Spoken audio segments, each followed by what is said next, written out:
Hi guys, and welcome to the Stephen King Sematary Club.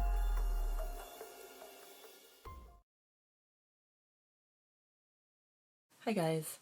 So after the big confrontation with Arnie's parents, the next morning Arnie doesn't really want to talk about it. He and Dennis kind of drive to work in silence, and then Arnie eventually brings it up. And one of the things he mentions is that parents just have no idea. They have children, have no idea what to do with these children, and then it's a big mess, really, in essence. Arnie talks about how Christine is something that is uglier than himself, and he sees the potential in Christine. So I kind of view that as a representation of Arnie, his ugliness, but his inner potential. And that is one of the reasons why he is so into transforming Christine, making her look the way she used to look. He is trying to dig out that potential and turn her into something, and that's kind of what is going to happen with him as well. There's going to be a transformation for both of them. They show up to LeBay's house and Christine is gone. Arnie is just livid. He feels like his dad might have purchased the car or something. He feels like he's being plotted against. And they talk to LeBay. He's like, no, I didn't sell it, I just put it in the garage. So then Arnie kind of lessens, his anger lessens. And while LeBay and Arnie are doing business inside the house, Dennis goes to sit inside Christine in the garage. He gets in, and all of a sudden he is under this kind of a spell, and he is kind of like in a slice of time in the past. And Christine is new, everything is different. It's a kind of like the movie Pleasantville, like jumping back into time, and it unnerves him greatly. He gets out of the car. He doesn't want anything to do with the car anymore, and, quote, I decided right then I didn't like my friend Arnie's car. Page 35.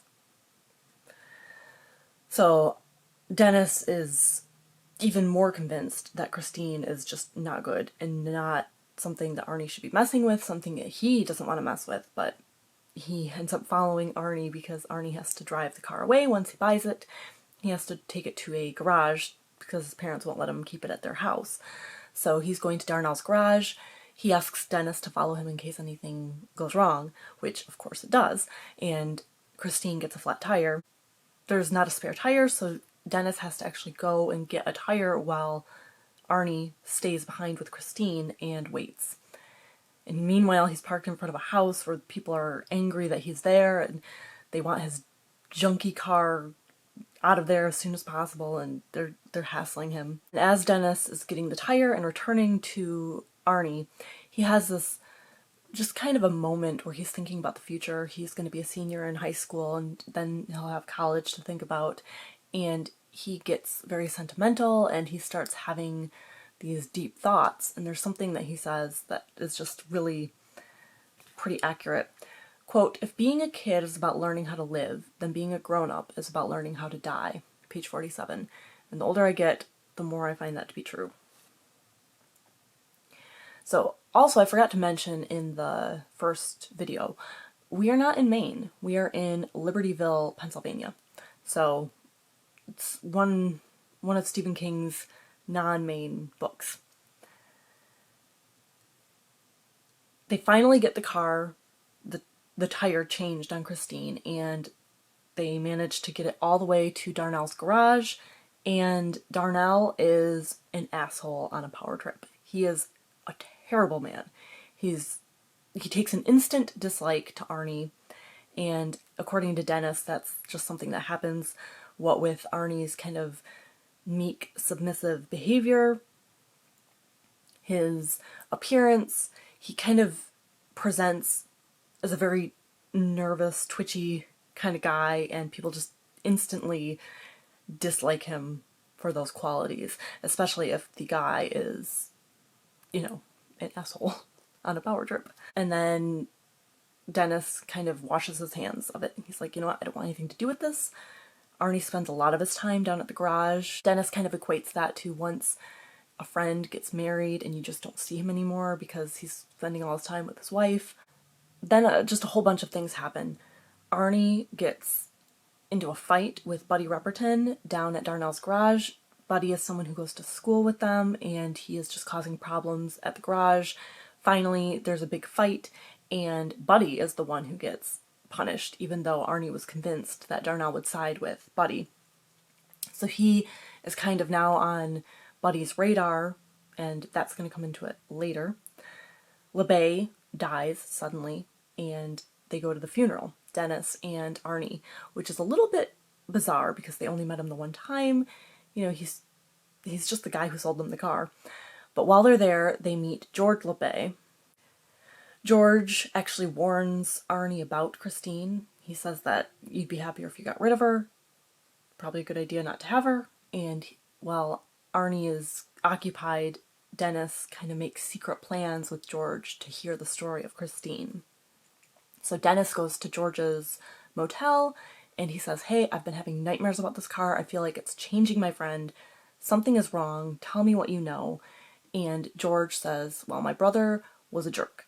He was a horrible man throughout his entire life, and that car enhanced it, and I think that it's a bad thing for your friend to have anything to do with this car.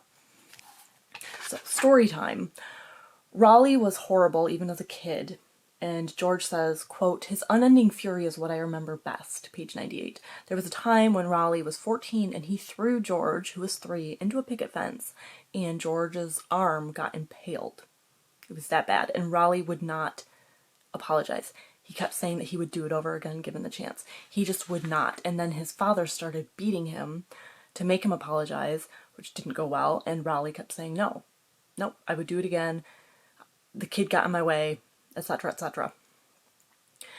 So eventually he's a career army person and he marries and has a kid. Doesn't really like the kid very much, a little daughter. And his wife was just kind of someone for him to unload his problems onto.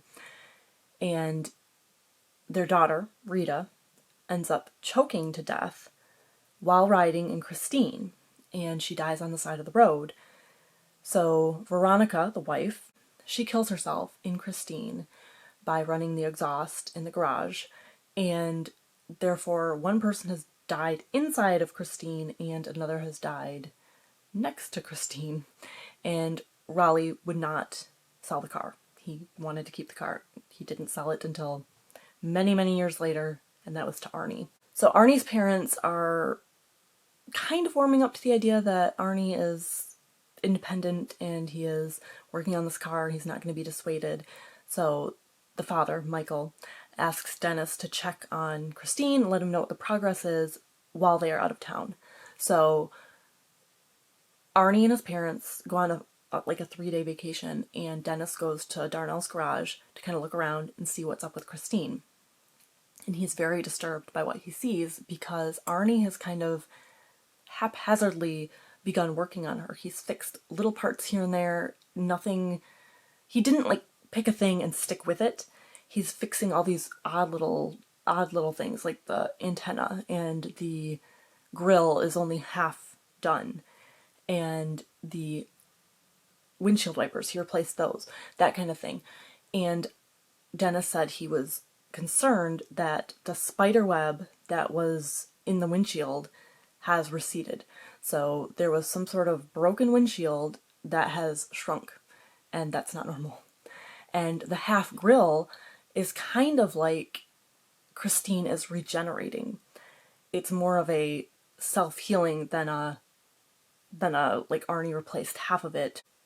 Dennis talks to Darnell because Darnell's like, hey, why are you hanging around this car? It's not yours.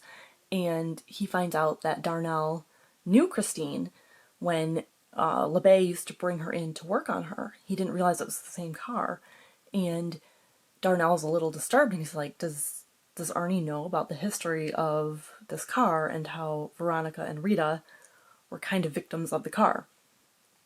And Dennis is like, no, he doesn't know. because he's not going to tell Arnie that he met with George LeBay behind his back. More puzzle pieces are falling into place. The kids are back in school.